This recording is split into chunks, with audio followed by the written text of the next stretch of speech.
सध्या उन्हाचा पारा वाढल्यामुळे लहान मुले, वयोवृद्ध नागरिक आजारी पडण्याचे प्रमाण वाढले आहे। येथील उपजिल्हा रुग्णालयातील डॉक्टरांनी रुग्णांना तात्काळ आरोग्य सेवा द्यावी अशी मागणी पत्रकारांनी वैद्यकीय अधीक्षक विश्वेश कुलकर्णी यांच्याकडे निवेदनाद्वारे केली आहे।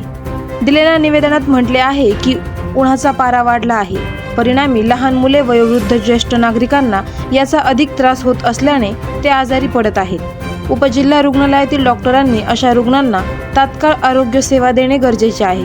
मात्र येथील काही डॉक्टर रुग्णांनी व्यवस्थित तपासणी करत नाही, फक्त कागदावर गोळ्या औषधे लिहून देतात। मात्र तेच डॉक्टर आपल्या खासगी दवाखान्यात रुग्ण आला की त्याची प्राथमिक पूर्व बीपी, शुगर, छातीचे ठोके, स्टेथोस्कोपचा वापर तपासणी करतात। मात्र जिल्हा उपरुग्णालयात हेच डॉक्टर अशा तपासण्या करत नाहीत। हे न उलगडणारे कोडे आहे।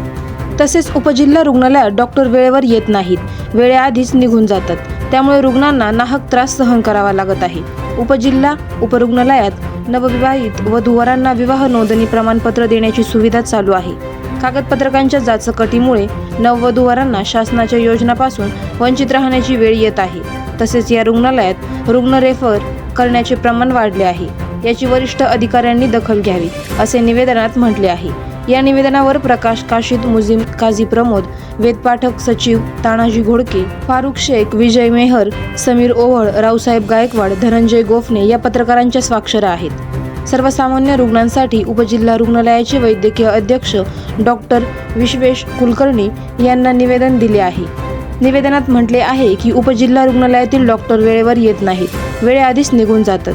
यावरून वैद्यकीय अधीक्षक विश्वेश कुलकर्णी यांनी पत्रकारासमक्ष रुग्णालयात फेरफटका मारून पाहणी केली असता काही डॉक्टर कर्मचारी नेमूक दिलेल्या जागेवर नसल्याचे दिसून आले। याबाबत आपण वरिष्ठ अधिकाऱ्यांना याबाबतचा अहवाल देणार असल्याचे वैद्यकीय अधीक्षक कुलकर्णी यांनी सांगितले। आवाज जनतेचा न्यूजसाठी प्रतिनिधी धनंजय गोफणे। करायचा आहे लाईव्ह कार्यक्रम किंवा आहे कसले आंदोलन, जनसामान्यपर्यंत पोहोचेल आपला हक्काचा आवाज, आवाज जनतेचा। बातमी व जाहिरातीसाठी संपर्क करा स्क्रीनवर दिलेल्या नंबरवर।